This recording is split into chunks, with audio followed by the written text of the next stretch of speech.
بسم اللہ الرحمن الرحیم۔ السلام علیکم ناظرین، امید ہے آپ خیریت سے ہوں گے۔ ایک اور قرآنی واقعہ جس میں 70,000 مردے زندہ ہو جاتے ہیں۔ یہ حضرت حزقیل علیہ السلام کی قوم کا ایک بڑا ہی عبرت خیز اور انتہائی نصیحت آمیز واقعہ ہے، جس کو اللہ تعالیٰ نے قرآن مجید کی سورہ بقرہ میں بیان فرمایا ہے۔ حضرت حزقیل علیہ السلام کون تھے؟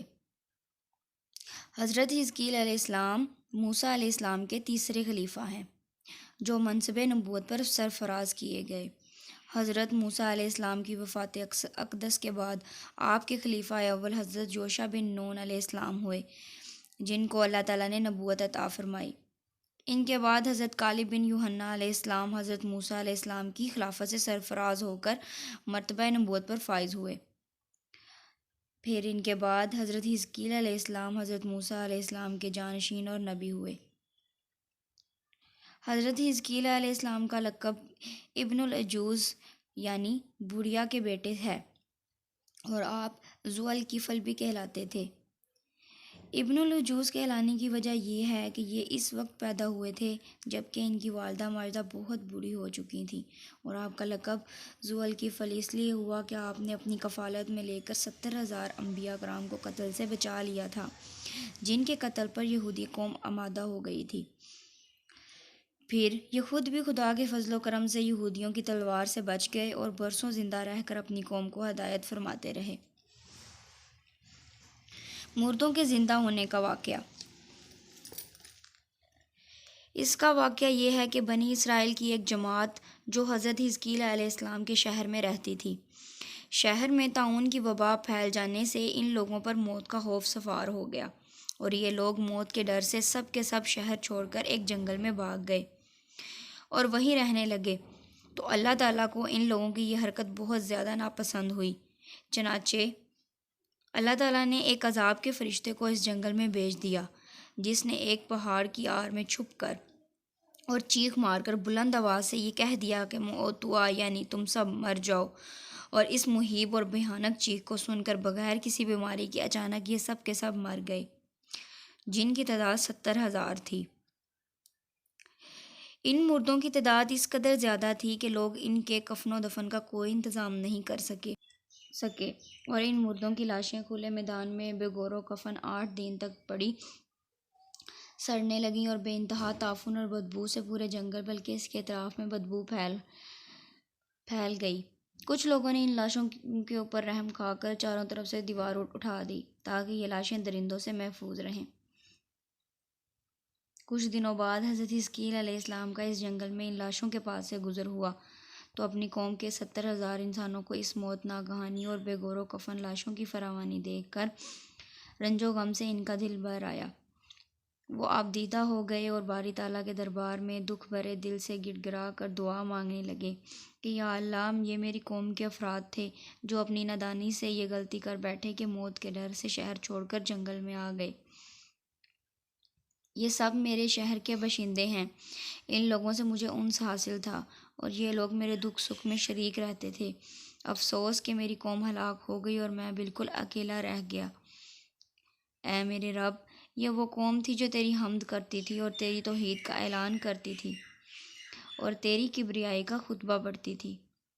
آپ بڑے سوز دل کے ساتھ دعا میں مشغول تھے کہ اچانک آپ پر یہ وحی اتری کہ اے حزقیل علیہ السلام، آپ ان بکھری ہوئی ہڈیوں سے فرما دیجئے کہ اے ہڈیوں، بے شک اللہ تعالیٰ تم کو حکم فرماتا ہے کہ تم اکٹھا ہو جاؤ۔ یہ سن کر بکھری ہوئی ہڈیوں میں حرکت پیدا ہوئی اور ہر آدمی کی ہڈیاں جمع ہو کر ہڈیوں کے ڈھانچے بن گئے۔ پھر یہ وحی آئی کہ اے حزقیل علیہ السلام، آپ یہ فرما دیجئے کہ اے ہڈیوں، تم کو اللہ کا یہ حکم ہے کہ تم گوشت پہن لو۔ یہ کلام سنتے ہی فوراً ہڈیوں کے ڈھانچوں پر گوشت پوست چڑھ گئے۔ پھر تیسری بار یہ وحی نازل ہوئی، اے حزقیل علیہ السلام، اب یہ کہہ دو کہ اے مردو، خدا کے حکم سے تم اٹھ کھڑے ہو جاؤ۔ چنانچہ فرما دیا تو آپ کی زبان سے یہ جملہ نکلتے ہی 70,000 لاشیں دم زدن میں ناگہاں یہ پڑھتے ہوئے کھڑی ہو گئیں، سبحانک اللہم و بحمدک ولا الہ الا انت۔ پھر یہ سب لوگ جنگل سے روانہ ہو کر اپنے شہر میں آ کر دوبارہ آباد ہو گئے اور اپنی عمروں کی مدت زندہ رہے، لیکن ان لوگوں پر اس موت کا اتنا نشان باقی رہ گیا کہ ان کی اور ان کی اولاد کے جسموں سے سڑی ہوئی لاشوں کی بدبو برابر آتی رہی، اور یہ لوگ جو کپڑا بھی پہنتے تھے وہ کفن کی صورت میں ہو جاتا تھا، اور قبر میں جس طرح کفن میلا ہو جاتا ہے ایسا ہی میلا پن ان کے کپڑوں پر نمودار ہو جاتا تھا۔ چنانچہ یہ اثرات آج تک ان یہودیوں میں پائے جاتے ہیں جو ان لوگوں کی نسل سے باقی رہ گئے ہیں۔ یہ عجیب و غریب واقعہ قرآن مجید کی سورہ بقرہ میں اللہ تعالیٰ نے اس طرح بیان فرمایا کہ ترجمہ: اے محبوب، کیا آپ نے ان لوگوں کو نہیں دیکھا جو اپنے گھروں سے ہزاروں کی تعداد میں موت کے ڈر سے نکل بھاگے تھے؟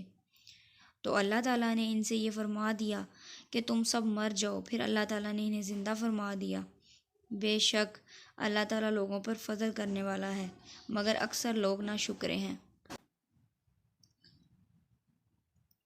ہمیں اس دل دہلا دینے والے قرآنی واقعے سے کیا ہدایت ملتی ہے کہ آدمی کو موت کے ڈر سے بھاگ کر اپنی جان نہیں بچانی چاہیے۔ موت سے بھاگنا بالکل ہی بیکار ہے۔ اللہ تعالیٰ نے جو موت مقرر فرما دی ہے وہ اپنے وقت پر ضرور آئے گی، نہ ایک سیکنڈ اپنے وقت سے پہلے آ سکتی ہے اور نہ ایک سیکنڈ بعد میں۔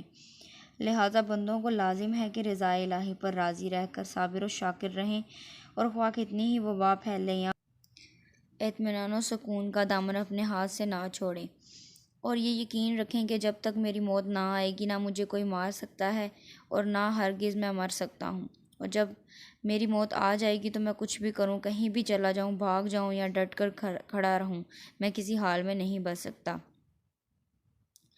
اس آیت میں خاص طور پر مجاہدین کو ہدایت کی گئی ہے کہ جہاد سے بیٹھے رہنا یا میدان جنگ کر چھوڑ کر بھاگ جانا ہرگز موت کو دفع نہیں کر سکتا۔ لہٰذا مجاہدین کو میدان جنگ میں دل مضبوط کر کر ڈٹے رہنا چاہیے اور یہ یقین رکھنا چاہیے کہ میں ہرگز موت کے وقت سے پہلے نہ مر سکتا ہوں، نہ کوئی مجھے مار سکتا ہے۔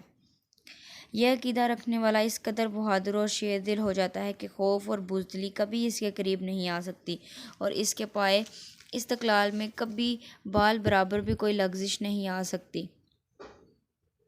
اسلام کا بخشا ہوا یہی وہ مقدس عقیدہ ہے کہ جس کی بدولت مجاہدین اسلام ہزاروں کفار کے مقابلے میں تنہا پہاڑ کی طرح جم کر جنگ کرتے تھے، یہاں تک کہ فتح مبین ان کے قدموں کا بوسہ لیتی تھی، وہ ہر جنگ میں مظفر و منصور ہو کر اجر عظیم اور مال غنیمت کی دولتوں سے مالا مال ہو کر اپنے گھروں میں اس حال میں واپس آتے تھے کہ ان کے جسموں پر کوئی خراش بھی نہیں ہوا کرتی تھی، اور وہ کفار کے دل بادل شکروں کا صفایا کر دیتے تھے۔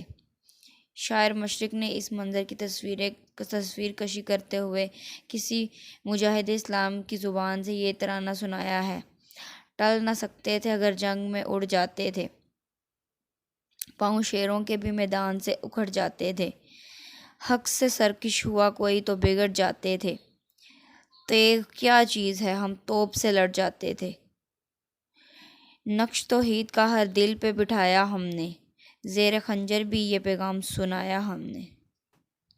شکریہ۔